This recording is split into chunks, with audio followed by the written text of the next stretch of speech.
तो ये वैराग्य क्या है? किसी भाई साहब ने पूछा कमेंट में, वैराग्य क्या है? तो देखते हैं मेरे मन में क्या आता है। एक तो कुछ लोग बोलते हैं ना कि संसार निस्सार है। कई भजनों में भी होता है, कोई सार नहीं है, मिथ्या है, माया है, सपना है और इसलिए इसमें क्या लिप्त होना। और बहुत लोग छोड़ ही देते हैं इसको। कई लोग जो घर से छोड़ के गए उनका उदाहरण भी देते हैं कि उनको लग गया था कि ये सब बेकार है। तो फिर हमारे जो नाते हैं, रिश्ते हैं, परिवार है, अ, उनकी देख-रेख है, परिवार है, माता-पिता उनकी देख-रेख और जितने भी हम और काम करते हैं, दुनिया में जो सब चल रहा है, अगर हम बोलें ये मिथ्या है, तो फिर क्या अप्रोच हो हमारी? जिएँ कैसे? कोई आदमी 10 से 5 जॉब पे जाता है, डेढ़ 2 घंटे इधर से बस में बैठ के या कार में, डेढ़ 2 घंटे उधर से फिर वापस और फिर घर में जितना टाइम मिलता है, थोड़ा टाइम बच्चों के साथ बिताएगा और इत्यादि। तो और तरह-तरह के कष्ट जीवन में, तरह-तरह के टेंशन, इस सब के बीच हम बोल रहे हैं कि कोई साधक है, तो उसमें ये भी क्वालिटी होनी चाहिए वैराग्य की, तो हम क्या बोलने की कोशिश कर रहे हैं? तो मेरे ख्याल से ये है वैराग्य का मतलब है शायद नॉन अटैचमेंट। अंग्रेज़ी में नॉन अटैचमेंट, किसी चीज़ से चिपके नहीं। यूँ भी कह सकते हैं कि बिना अहंकार के करें, जैसे सब ईश्वर कर रहा है। तो अगर हम ये अप्रोच रखें कि भई मैं करने वाला नहीं हूँ, मैं मीडियम हूँ, तो मैं अच्छा मीडियम बनूँ पहले, वो केवल सोच-सोच के तो नहीं होगा। अच्छा मीडियम बनने के लिए मुझे देखना पड़ेगा कि अभी कोई संकट आज आ गया, तो फिर क्या होता है मेरे अंदर? अगर मैं बड़ी देर तक चिंता करता रहता हूँ, क्या होगा, कैसे होगा? तो वैराग्य नहीं है, क्योंकि आपको किसी हायर पावर पे शायद विश्वास नहीं है और है तो केवल इंटेलेक्चुअल विश्वास है। मतलब विचार के तौर पे तो है विश्वास, लेकिन एक्चुअली जो आपका शरीर है, आपका दिल है, वो अभी नहीं है ट्रेन्ड।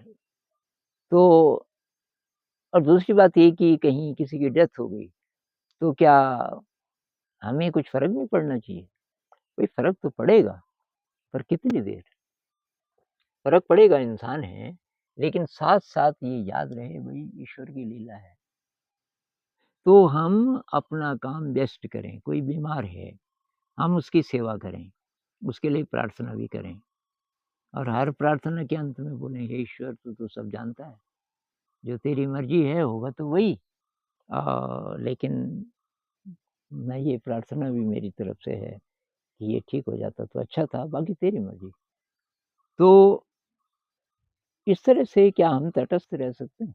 सब कुछ करते हुए, पूरा प्रेम है, बल्कि तभी सच्चा प्रेम होगा, जब अटैचमेंट नहीं होगा, तो हमारी एनर्जी लेवल बहुत हाई होगा और हम हर काम ज़्यादा बढ़िया ढंग से कर पाएँगे और तो हमारी परफ़ॉर्मेंस अच्छी होगी और अहंकार नहीं होगा। हम ये नहीं कहेंगे कि ये मैं कर रहा हूँ और नई चीज़ों को सीखने के लिए तैयार रहेंगे।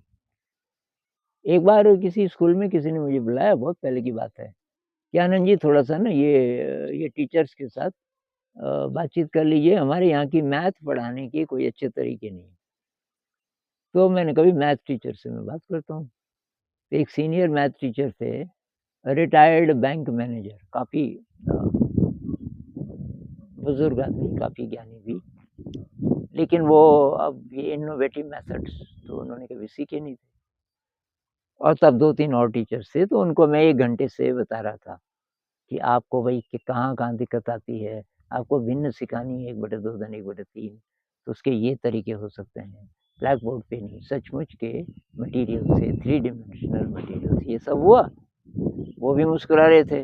मैं बहुत खुश हुआ कि इनको पूरी बात समझ आ रही है। उसके बाद कहने लगे कि आनंद जी थोड़ा चाय पिएँगे मेरे घर में? तो वहाँ वैसे तो बोर्डिंग था पर हर एक को अलग-अलग फ्लैट मिले हुए थे, फैमिली वाले लोग। तो जब हम जा रहे थे उनके घर की तरफ, आनंद जी सब ब्रह्म है। ये सब की माया है, कहाँ मैथ, कहाँ प्लेवे मेथड्स। मुझे बड़ा झटका लगा। मैंने कहा कोई फ़र्क नहीं पड़ता मैथ किस ढंग से आप पढ़ाएँ, बच्चे को पूरा समझ आए ना आए। अ, सब ब्रह्म है कि। तो ये तो मेरे ख़्याल से लेज़ीनेस है। ये लेज़ीनेस है और इसका मतलब आप नई चीज़ सीखना नहीं चाहते। आपने फ़िलॉसफ़ी पकड़ ली कि कुछ भी करो या ना करो तो कोई फ़र्क नहीं पड़ता। ये नहीं है वैराग्य। वैराग्य ये है कि दूसरे ढंग से कहें, एक ऐसा खेल है, एक ऐसा नाटक है, जिसमें तटस्थ रहना आपका ज़रूरी है। जैसे नाटक, नाटक में होता है। नाटक में आप जो भी रोल निभा रहे हैं, आपको पता है कि मैं ये नहीं हूँ। आप नाटक में हनुमान का रोल कर रहे हो, अभी लंका जला के आ रहे हो, आपको पता है कि न मैं हनुमान हूँ, असली ज़िंदगी में मैं क्या हूँ वो आपको याद है। ऐसे ही क्या हम सारे काम कर सकते हैं और हमें याद रहे कि भई ये नाटक है और ये जो डायरेक्टर है, जो कहानी है, उसके हिसाब से मैं चल रहा हूँ। और डायरेक्टर है ऊपर वाला और कहानी का कुछ पता नहीं, हर पल बदल रही है, हर पल अलर्ट रहना पड़ेगा। अब कल क्या होगा, कुछ पता नहीं है।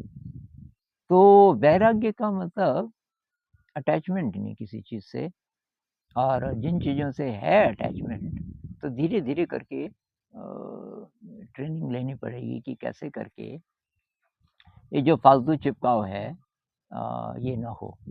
प्यार ना हो ये नहीं मैं बोल रहा हूँ। तो एक और कहानी, एक विपश्यना केंद्र में 10 दिन का ध्यान हो रहा था। विपश्यना आप जानते होंगे वहाँ 10-10 दिन के ध्यान होते हैं। 10 दिन का ध्यान फिर 3-4 दिन का ब्रेक, जिसमें वो बेडशीट्स धोते हैं वगैरह-वगैरह। अगले शिविर की तैयारी करते हैं वहाँ जो सेवा करने वाले हैं।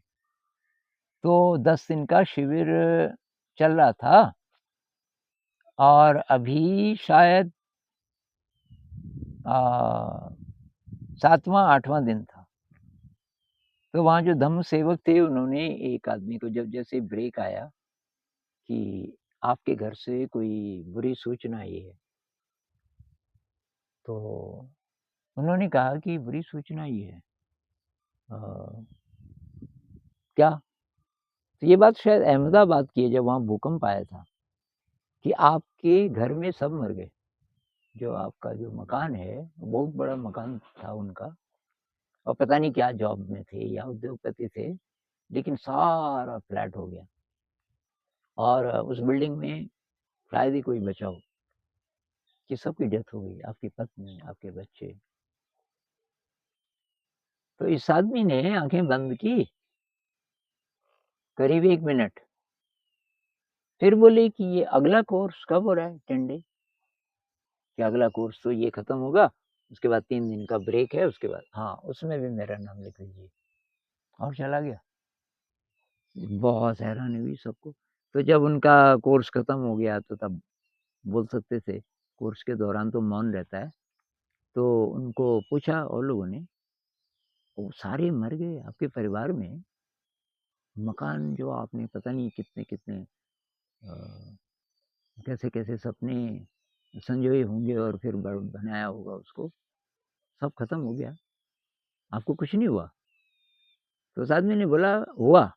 मैंने 1 मिनट में ठीक कर दिया अपने को। 1 मिनट में मुझे समझ आ गई कि भई सबको वैसे भी मरना था। ये ऐसे मर गए, अब क्या करें? ये प्रकृति का है कोई अ, मतलब जो भूकंप आया, बहुत सारे लोग मरे, अब इसमें कोई क्या कर सकता है? दुःख हुआ, लेकिन दुःख करने से तो फिर कोई फ़ायदा नहीं ना। तो मेरे मेरे को दुःख हुआ, मैंने उसको देखा, उसका रूट देखा दुःख का, रूट है अटैचमेंट और अहंकार, क्योंकि हम अपने ढंग से चाहते हैं कि दुनिया चले और मैंने 1 मिनट होते-होते उसको एक तरफ कर दिया और अब बस अब मैं आज़ाद हूँ। सब तो चले गए, अब हम वहाँ जाना ही क्यों है अहमदाबाद? तो ये मेरे ख़्याल से बहुत हाई लेवल का डिटैचमेंट है, बहुत हाई लेवल का वैराग्य है और कई लोगों का पता नहीं चलता किसके अंदर कितना वैराग्य होगा। ऐसी जब घटना आती है तभी इसका मतलब ये नहीं कि पत्थर दिल नहीं, पत्थर दिल अलग बात है कि महसूस ही नहीं होता। वैराग्य का मतलब है महसूस होता है, अंदर प्रेम है, लेकिन आपको पूरा विश्वास भी है, ना केवल विश्वास है बल्कि उस हायर पावर को आप स्पर्श करते हो, मेडिटेशन के द्वारा प्रार्थना के द्वारा आपको उसका आभास होता है। आभास होता है, तो तब और आसान है इस वैराग्य की स्थिति में रहना और ये ध्यान के लिए बहुत ज़रूरी है। ध्यान में समता भाव जिसको कहते हैं ना, वो एक प्रकार का वही है वैराग्य। समता भाव कि सुखद संवेदना आए तो खुश होने की ज़रूरत नहीं, दुखद संवेदना आए तो भी रिएक्ट मत करो, आप शांत रहो। तो कुछ-कुछ शायद ये है वैराग्य का मतलब मेरे लिए कम से कम।